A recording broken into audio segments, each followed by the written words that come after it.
Hello, friends. Let's discuss current affairs. Last week I had mentioned that in this particular session, we would discuss Venezuela and the policies adopted by, Nicolas Maduro, the current president. But then I realized, and consequent to some feedback from my, colleagues, that in this video talk, why don't you, they asked me why don't I discuss, the partition of India. So, Maduro could wait because Maduro is not going anywhere, though the Americans are not happy with that. He may go eventually, but for now, he is going to stick around for some time. So, in this video talk, we are going to bring in a short, very, very short talk on the partition of India. Next week, I'll discuss Maduro. Okay. Let's begin our very short talk on the partition of India. Now, this is a pretty large subject. I mean, a huge subject, as you know. But I'm going to bring in a pretty few things and something that would help you understand the core of the partition. Let's start our discussion. So, this is of course, the title, The Partition of India. Now, this has been a pretty painful chapter in the history of our country. And, consequent to this, August 14th, is observed as a Partition Horrors Day. Pakistan observes this as the Independence Day. We observe this as Pakistan celebrates August 14th as Independence Day, but we observe it as, Partition Horrors Day. So, let's look at this particular aspect. See, the partition of India was announced on the 3rd of June 1947. Now, prior to that, the British first won a major war in 1757. 1757, the British defeated the Nawab of Bengal, occupied some portion there, and this battle was fought in Plassey. Plassey is in Bengal. Please know this. This is in Bengal. So, today's Bengal. 1757, and from there the Brits started, and they did not stop till 1857. In 1857, the first war of Indian independence happened, and for 100 years, the East India Company, which was a public limited company, please understand, it was a shareholder company. This company ran Indian affairs. You understand that? Okay. So, this public limited company ran India. It ruled over India for 100 years. After 1857, First War of Independence, the British Empire took over. The British monarchy took over India.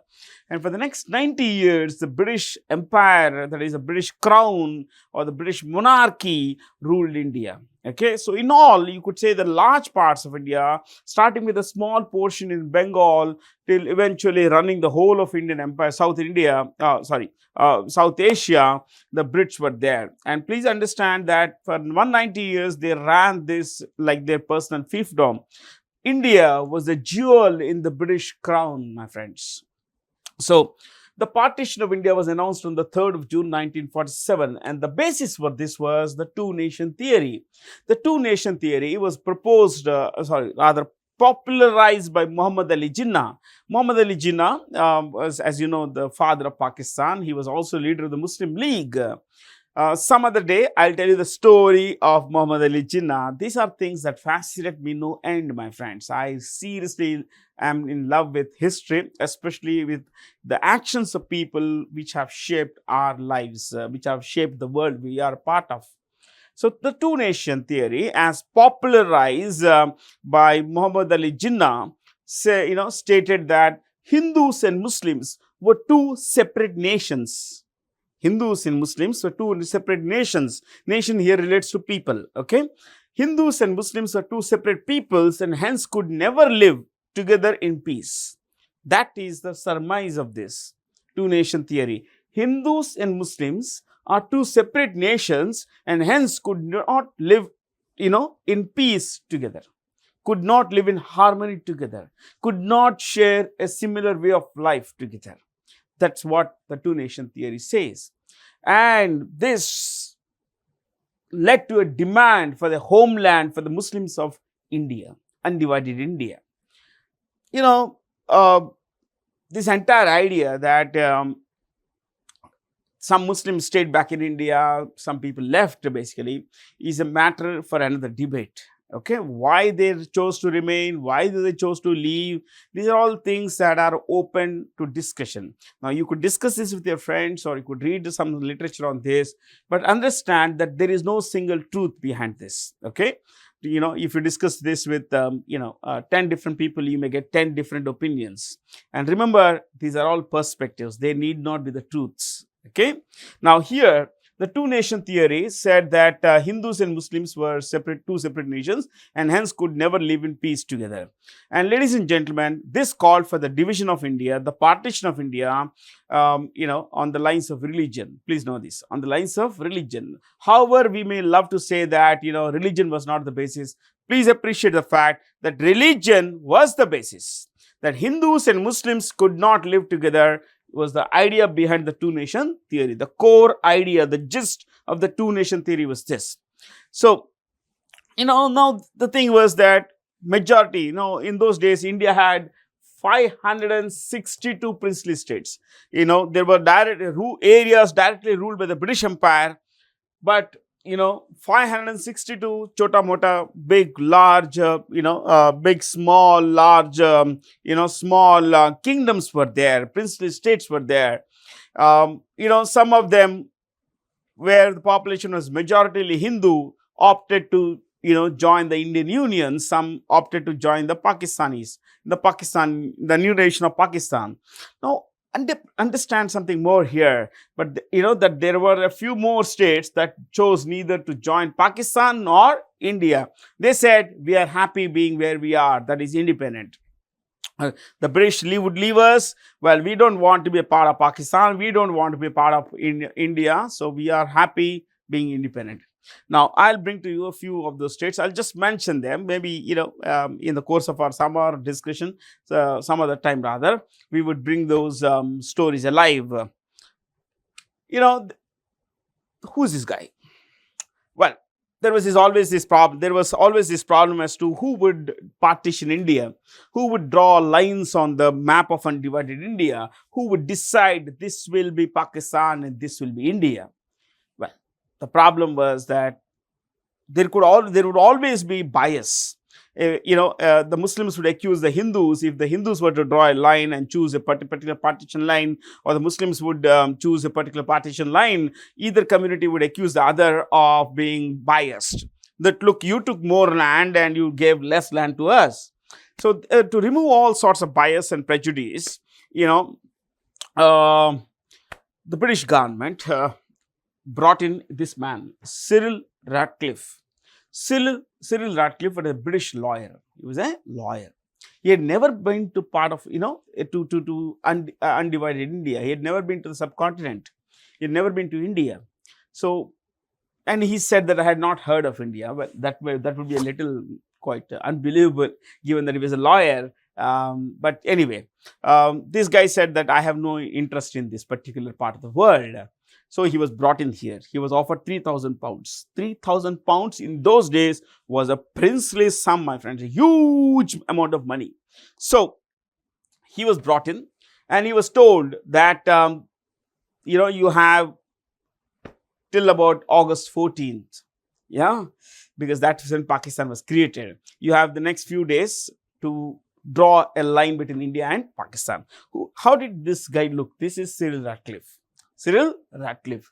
I'm a little more structured than I would want to be. I am usually. You would find that everything is linked here. This is Cyril Radcliffe, the British judge. Okay. Now, he came to India and he was given the map of undivided India, and undivided India like this. Okay. This is undivided India. This was Britain. Okay. Whatever you see, blue, yellow color, this colored stuff was British Empire. Fair? And this was to be partitioned. This was to be partition. And Radcliffe went around some places, especially this part of the world. Okay, I think it's right. Yeah. He went around Punjab, because Punjab was spread across both. There was this undivided Punjab here. This is undivided Punjab. Okay. And there was this Bengal, entire region called Bengal. So there was this problem. Now there were both Muslim and Hindu communities in large numbers here, Sikh, Hindu and Muslim communities on the Western Front. So who would who would take the steps to divide the boundaries? Many people misunderstand that the boundary line between India and Pakistan is called Radcliffe Line. No, it is not. I'll tell you. The Radcliffe Line is a pretty small line. In fact, when Radcliffe, visited some of these places, of course, this is August, and August in India is June or July, August in India are pretty hot season. Large parts of India are pretty hot, humid. So this man, Brit, he came here, he fell ill. He fell ill. After visiting a few places, he fell ill. So then he took a map of undivided India and he looked around, something like this, minute details, of course. Yeah. Then he drew a line. This line is what you see here. From here till here. This is the line he drew. Okay. And he drew this line also. What we today called Bangladesh. Okay. This one. Yeah. Ladies and gentlemen, this is the Radcliffe Line. That's the Radcliffe Line. This is not Radcliffe Line. This is not Radcliffe Line. This was already decided. This was the Radcliffe Line. Now,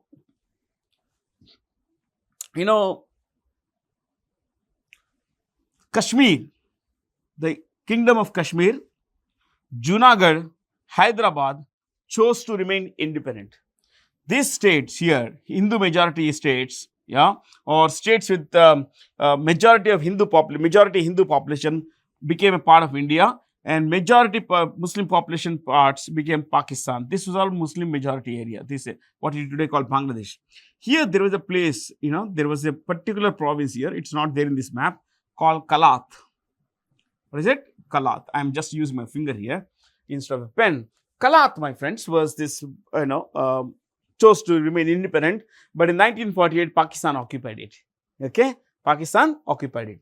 So, as far as India is concerned, Kashmir, Junagadh and Hyderabad opted to become neither a part of India nor part of Pakistan. So, some other day I will bring that in. But remember, this is the Radcliffe Line. Okay? This is the Radcliffe Line.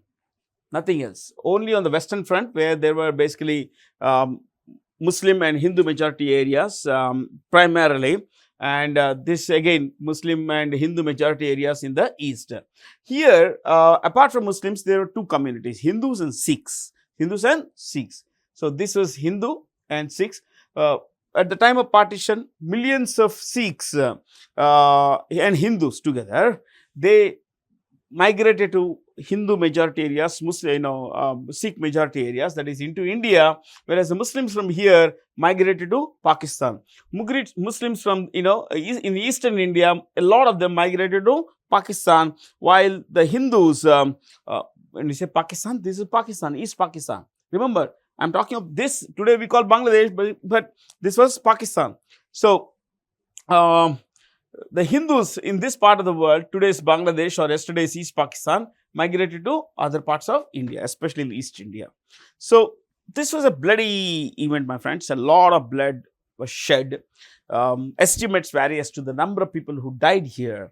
Some say that 8 lakh people were killed by, on both sides, rather, India and Pakistan sides. Sikhs, Hindus, Muslims. Of course, there were Buddhists, there were Jains, everyone basically, but majority, these are names basically. Please understand, the dead don't have any religion in this case, my friends. Okay, we don't remember them as, Hindus and all that. There is a particular number. There is no clarity as to what is the final figure, because historians don't agree on these things. Okay, lakhs of people died on both sides, and this has continued to shape that, the attitudes of both the countries towards each other. In fact, the 3 countries now towards each other. Yeah. So, this is a bit about the partition. Please understand that, Cyril Radcliffe was not happy, my friends. When he saw the bloodshed, that was a result of his lines, his demarcation of the boundaries between India and Pakistan, he refused payment of that $3,000, 3,000 pounds. Man. He said that I don't want that. I just don't want that. It's already a burden on the deaths of all those, people, lakhs of people is already a burden on my soul. I don't want the money now. Yeah. So this is the Radcliffe line. So remember, the Radcliffe line is not the complete boundary line between India and Pakistan. Fair? But if you look at Bangladesh and India, yes, the complete boundary line is Radcliffe line. And India shares the longest boundary line with Bangladesh. Today, I think it is about 4,096 kilometers, if I am not wrong. Correct me. Please leave a feedback in the comments when you watch this on YouTube or elsewhere in social media. You're welcome to leave your feedback. This is how we are going to become better, my friends. Yeah, your feedback would help me understand things as to what you want to know more about. And of course, in case I'm wrong, I could correct myself. Yeah, because I'm a teacher, I'm always looking at how do I learn better. Okay, so this is the partition of India. Of course, there are a lot we could discuss, but basic stuff. Remember one more thing. The partition of India is also called the balkanization of India.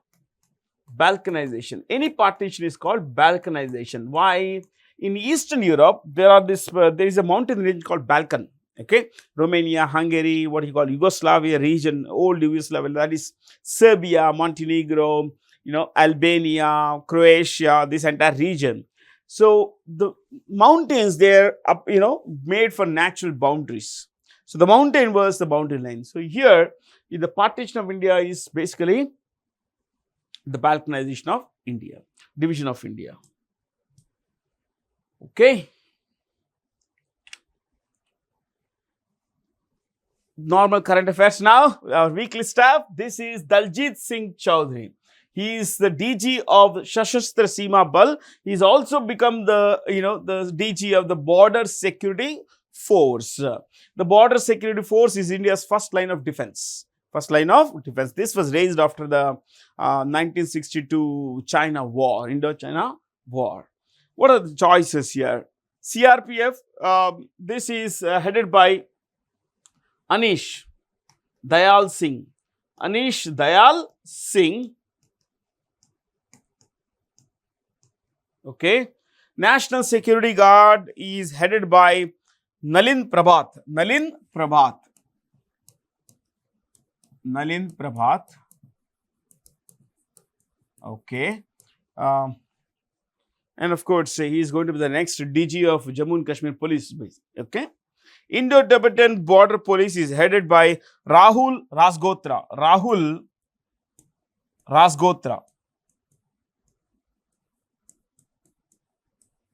Fair? I guess that's pretty much sums it up. I normally should use white. Look at that guy, Lyles, who won the 100 meters race at the 2024 men's race at the Paris Olympics. This is considered to be the crown jewel of the most superstar event of athletics in any gaming event, basically. As far as the Olympics are concerned, 100 meters men's was won by Noah Lyles. This is Noah Lyles. He won the gold this year, but in the last Olympics at Tokyo, he won the bronze. He had won the bronze. He also won the bronze in 200 meters. 200 meters this year. This year at the same Olympics, bronze in 200 meters. 100 meters gold, of course. I would want you to be a little familiar with this particular picture. I have this fascination with brands, logos and all that. Fair? You see this, you all know, this is a logo for Nike, isn't it? It has a name. What is the name? Swoosh. What is it called? Swoosh. This logo is called swoosh. And you see this is an American flag. American flag. It has 50 stars and 13 stripes. 50 stars. 50 stars represent 50 American states. 50 American states. Okay. And 13 stripes are there. You can see these are stripes. Okay. There are 13 stripes.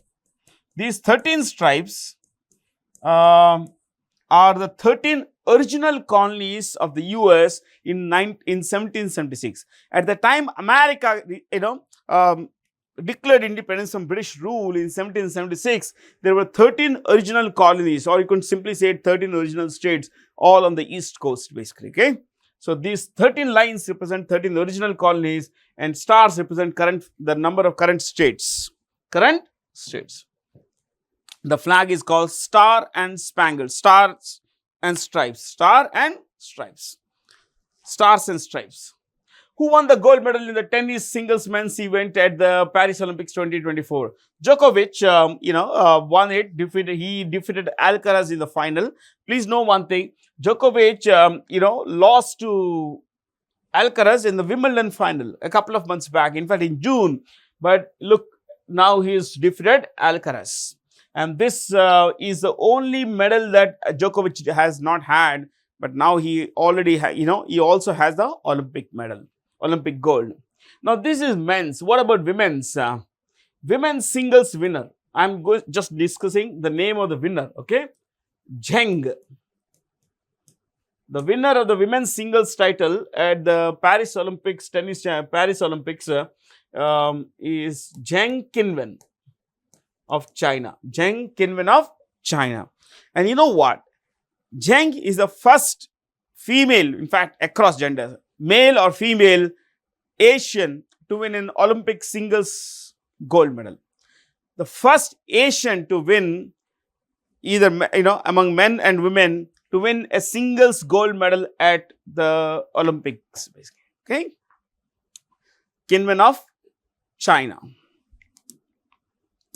Only related information is important. So, from 2023 onwards, the Indian Organ Donation Day is observed on 3rd August. 3rd August. What about the rest of the days? There are some questions where I touch and go, as you already know. A few I discussed almost all the choices. In this case, let me discuss 2-3 choices. This is Quit India Day. Quit India Day. Quit India Day. It's also called Nagasaki Day. It's also called Nagasaki Day. On 9th August 1945, an atomic bomb was dropped on the Japanese city of Nagasaki. In 1942, on 9th August 1942, the Quit India movement was launched. Okay. This August 7th is National Handloom Day. National Handloom Day. Okay. August 6th, Hiroshima Day. On this day, in 1945, an atomic bomb was dropped on the Japanese city of Hiroshima. This is the first ever atomic bomb dropped anywhere in any war, my friends. Okay, I think this should be fine. World Wide Web Day. World Wide. In fact, it should not be written with dots, but anyway, I wrote it. World Wide Web Day on August 1st. Why? Because more or less there is no particular date for this, but in 1989, the World Wide Web was created. The World Wide Web was created in 1989 by who? By a man called Tim Berners-Lee, a scientist working at CERN. Tim Berners-Lee created the World Wide Web in 1989. He is also called the father of the World Wide Web. The RBI has approved the reappointment of Indrajit Kamotra as the MD and CEO of Unity Small Finance Bank. What about the choices here? Utkarsh, Govind Singh. Govind Singh is a CMD, is a CEO. Govind Singh. Suryodaya, Bhaskar Babu Ramachandran. Bhaskar Babu Ramachandran. Equitas, P.N. Vasudevan. P.N. Vasudevan. Ujjivan Small Finance Bank, Sanjeev, I repeat, Sanjeev Nautiyal. Sanjeev Nautiyal. Okay.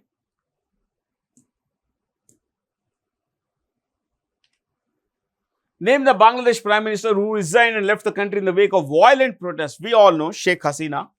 Sheikh Hasina was Prime Minister between 1996 to 2001 and 2009 to 2024. So she ruled the country with an iron fist, especially in the later terms. Yeah. And she has been succeeded by an interim government. An interim government headed by, is it mentioned anywhere? No. But who is this guy? He is the president of Bangladesh. President of Bangladesh. Okay.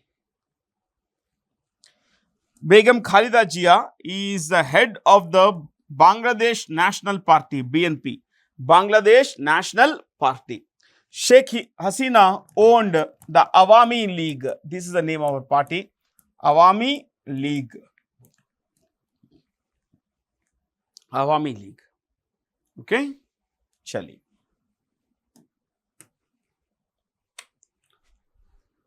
Who created history by becoming the first Indian Indian male athlete to qualify for the men's 3,000 meters steeplechase finals. 3,000 meters is 3 kilometers steeplechase. There is a hurdle, then there is a water pit, all that stuff. At the Paris Olympics 2024, Avinash Sable. Avinash Sable, he finished 11th, if I'm not wrong. Yeah, he finished 11th in the final. Unfortunately, well, he did well to qualify for the final, but he wasn't good enough to be in the top 3. That is, to have a podium finish. Okay, I'm not going to discuss the names of the guys who won the bronze and all that. No one is going to ask you all that stuff. Hey, by the way, what's the motto of this? Games wide open. Games wide open. Okay, Paris Olympics. And one more thing. The 2028 Summer Olympic Games will be held in a place called Los Angeles. What is it? Los Angeles. The American city of Los Angeles. I think it's the second biggest city in America. Los Angeles. And the biggest is New York. Second is this. Third is Chicago. And 2032 Summer Olympic Games in the Australian city of Brisbane. What is it? Brisbane. I guess that's about it. Fair. Who is the most decorated American and second most decorated Olympian of all time after claiming her 14th Olympic medal at the Paris Games? This is swimmer Katie Ledecky. Katie has won 9 Olympic golds. Can you believe this? 9 Olympic, OLY. At the end of the name, end of a participant in the Olympian, now the Olympic Committee is adding the term. Let's say this person has participated. At the end of the term, at the end of the name, they write OLY, which is Olympian. Okay.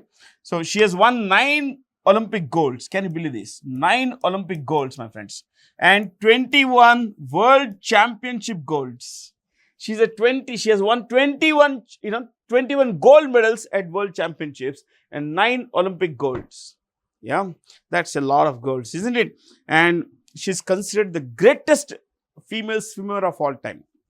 And one more thing, she at the Paris Olympics, she won 800 meters and 1500 meters freestyle swimming golds. Freestyle swimming golds. Freestyle swimming golds.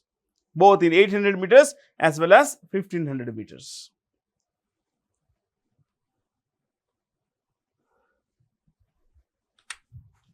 Okay.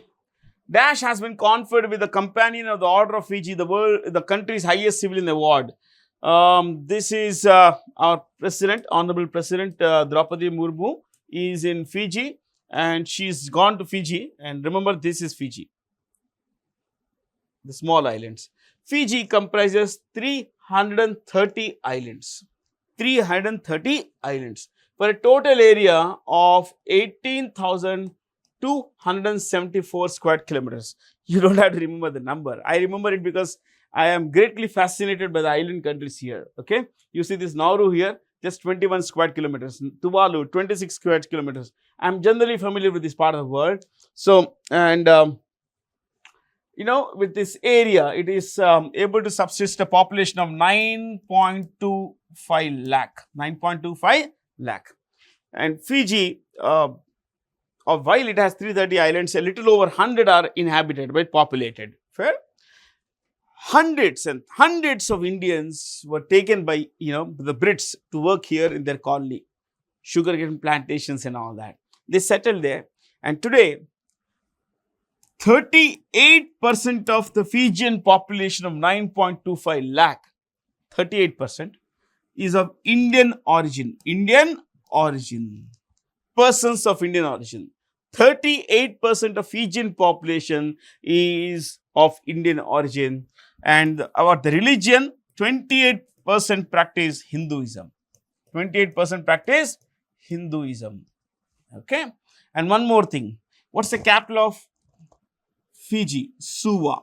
The capital of Fiji is Suva, S-U-V-A. And the Prime Minister is Sitiveni Rabuka. Sitiveni Rabuka.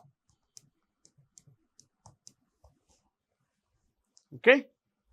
That's a bit about Fiji. Yeah, I guess that's about it.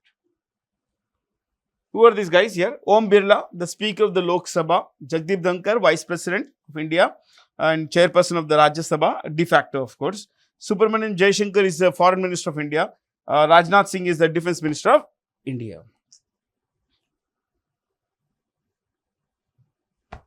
Okay. Amazing place. You look at this. This is this is Francisco Bagania. You may wonder why I have his photo and not Enia Bastiania's photo. Who won the 2024 British MotoGP Grand Prix at Silverstone? MotoGP is two-wheelers basically. Okay, this is the highest event in MotoGP. That is highest event in two-wheelers like Formula 1 in racing cars. Okay, this is Francisco Bagania. He belongs to Italy. He is a current two-time 2022-2023 World MotoGP or World Riders MotoGP champion. World Riders MotoGP champion.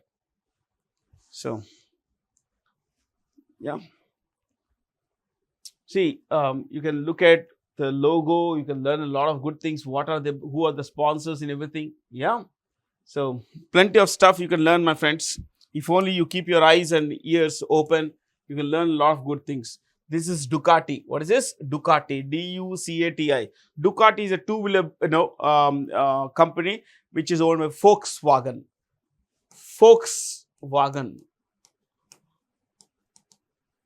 Volks. It's pronounced with an F. It's not Volks. What is it? Volks. You see this Lenovo, which is a Chinese, computer hardware company, isn't it? You can learn a lot of Pirelli. Pirelli is a, tire company. In fact, it is the biggest supplier of tires for Formula 1 cars.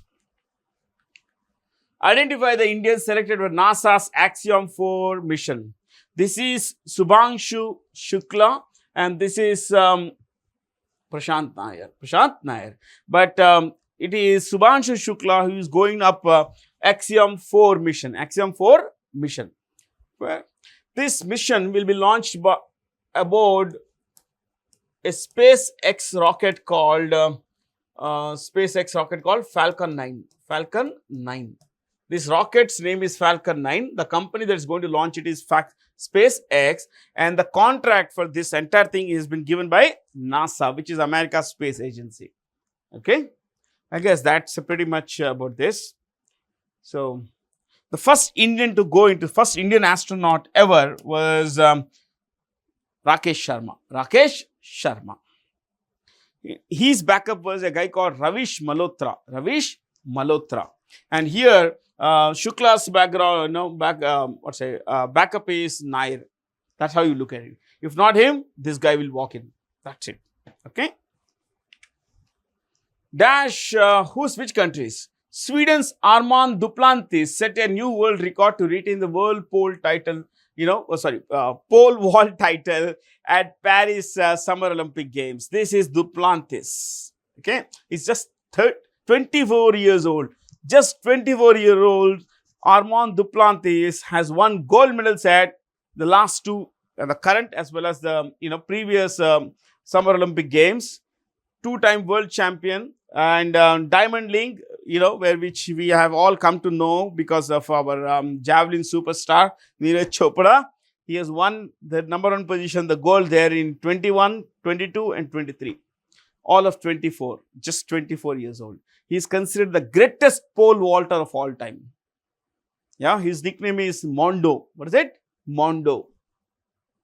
I did not write anything, so look, all these are tiny countries, relatively population-wise, but they promote sports in a very, very different way. Who is the current head of Bangladesh's interim government? This is the chief advisor to the interim government. There is no interim government as such. He is the MyBop. He is the head of the interim government. And this is Mohammed Yunus. Mohammed Yunus started Grameen Bank. It's a microfinance bank, microfinance organization, microfinance institution, which lends money at the grassroots level. And they historically have had a very high repayment thing. That is, when people borrow money, nearly 95% of people pay the money back. Okay, because this is money that actually is used for developmental purposes, like setting up a store for to generate income, to start to ride to drive an auto around, to buy an auto and take it around, to earn a livelihood. That's about and for this and promoting what we say microfinance at the grassroots level, he received the 2006 Nobel Peace Prize. Nobel Peace Prize. He is a head of the interim government of Bangladesh, and please know that he is a sworn enemy of Sheikh Hasina. In fact, he, after being sworn in into the office, he said the monster is out. The monster is out. That's what he said. And when he said monster, by monster he meant Sheikh Hasina. I think we mentioned the important guys here. Jia we mentioned a while ago. The Indian Air Force, I think there is a spelling error. Has given a production order for 200 Astra. How do you pronounce it? Astra. Astra means weapon. That is Indian spelling, okay? Not Astra. Astra Mark 1 air-to-air missiles to Bharat Dynamics Limited. These are all government of India companies. They more or less, they're all public sector companies. What are they? Public sector defense. They're called defense public sector units. And what about this missile, Astra? This, my friends, is what is called a beyond visual range air-to-air missile. Air-to-air missile. So, and mark there are 4 marks, 4 versions. The latest one has a has a range of 350 kilometers. And Mark 1 can fly at a speed of 4.5 Mach. 4.5. It's called Mach 4.5. I interchange the placing. So Mach 4.5. 1 Mach is equal to the speed of sound. 4.5 times the speed of sound is the speed of this missile. Okay. So the Indian gold industry has recently announced the formation of IGAS, which is a self-regulatory organization, and it stands for Indian Association for Gold Excellence in Standards. We have this hallmark, BIS, Bureau of Indian Standards, then hallmark system for gold and all that. Now, there's a self-regulatory organization called IGAS, that is the government of India set this up. And please know that gold. I think I gave a talk on gold as well. Two separate videos. I gave 15 minutes plus talks on gold. So you could watch them. But the highest producer of gold, number one producer of gold is China. Number one producer of gold is China. Also the number one consumer. China is both the largest producer and the largest consumer, both the producer and consumer of gold. Former Chief Minister of West Bengal and veteran CP Communist Party of India Marxist leader Buddhadev Bhattacharya passed away recently at 80, and he was the Chief Minister between 2009 2000. Let me make it 0 and 2011. Okay, 2000 year 2000 to 2011. Buddhadev Bhattacharya was this Communist Party leader who succeeded the stalwart, the biggest superstar in Indian Communist movement, politically at least. After there are two major superstars. One is M.S. Namboodiripad, who was once the Chief Minister of Kerala, and of course then Jyoti Basu, Chief Minister of West Bengal for a long time till he died in year 2000, and he was succeeded by Buddhadev Bhattacharya. Okay, who are the current Chief Ministers? Let's pick one choice here. Odisha, Mohan Charan Majhi. Mohan Charan Majhi is the Chief Minister of Odisha. Kerala, Pinarayi Vijayan. Sorry, okay, Pinarayi Vijayan. One last one here. Haryana, Naib Singh Saini. Okay. So today we discussed pretty ordinary questions. Yeah, this is something that I'm going to discuss, important banking terms in the next class. I'll spend about 5 to 7 minutes on Maduro, and I'll spend some 10 minutes on this particular thing, the terms associated with the monetary policy. So the answer, of course, this time nothing has changed. So, 1, 2, 3. Okay. The monetary policy has not changed any rate. That's why, see, it remains so and so, unchanged so and so, stands at so and so. So it's the same thing that it maintains status quo. I'm going to bring in this particular question in the next class. Okay. But before that, we'll discuss Nicolas Maduro and Venezuela.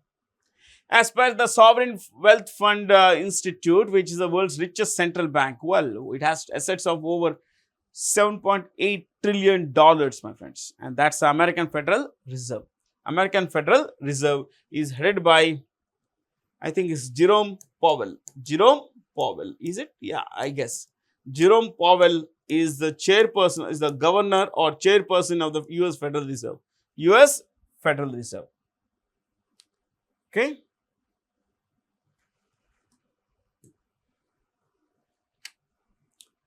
Piyush Gupta, the CEO of DBS Bank, will step down in March 2025. He will be succeeded by Tan Su Shan. DBS at one point was called the Development Bank of Singapore. Now it's simply called DBS Bank, and he's going to, leave the office pretty soon. DBS, my friends, you please know that it's one of the 3 largest banks in Southeast Asia. It's the largest bank in Southeast Asia and one of the largest in Asia.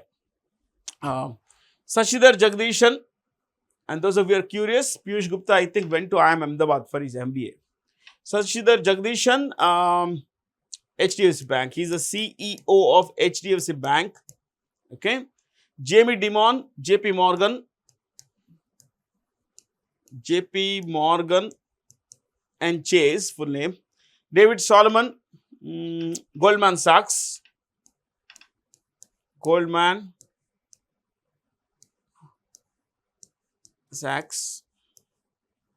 Jane Fraser, Citigroup. Okay, we covered practically everyone there. Identify the correct statements about the Paris 2024 Olympic Games. All of them. The javelin was won by Pakistani Arshad Nadeem, and silver was taken by India's Neeraj Chopra. India's hockey team won the bronze medal, of course, second consecutive Summer Olympic Games bronze medal. Coming to hockey, just write this: men's, women's. Okay, so gold, silver, bronze. Why I have mentioned bronze? Because India won it, the bronze. Okay, men's Netherlands,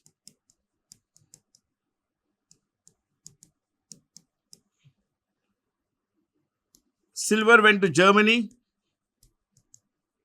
bronze came to India. When it comes to the men's, again it's the same, Netherlands. Women's gold also won by women's hockey gold was won by Netherlands. The silver went to China, and bronze, if I'm not wrong, went to Argentina. If I'm not wrong, yeah, I think I'm right here. Yeah, Argentina. Fair. Pine Labs owned Setu in partnership with Axis Bank has introduced a UPI, Unified Payments Interface Focus Payments platform named UPI Setu for businesses and developers. So there's nothing much to discuss. But remember, the name of the CEO of Axis Bank is Amitabh Chaudhary. Amitabh Chaudhary. Okay. Prashant Kumar heads Yes Bank. Prashant Kumar. The rest we know. The 10th National Handloom Day was celebrated on 7th August, isn't it? Yeah, 7th August there. 2024 with the theme Handlooms for Sustainable Fashion. Okay. We discussed the choices as well in the previous time. So we'll not discuss this. Fair? That's all from me, my friends. Thank you for being here. Please subscribe to our channels, our YouTube channel, and of course, social media handles as well. Thank you for being here. Stay curious.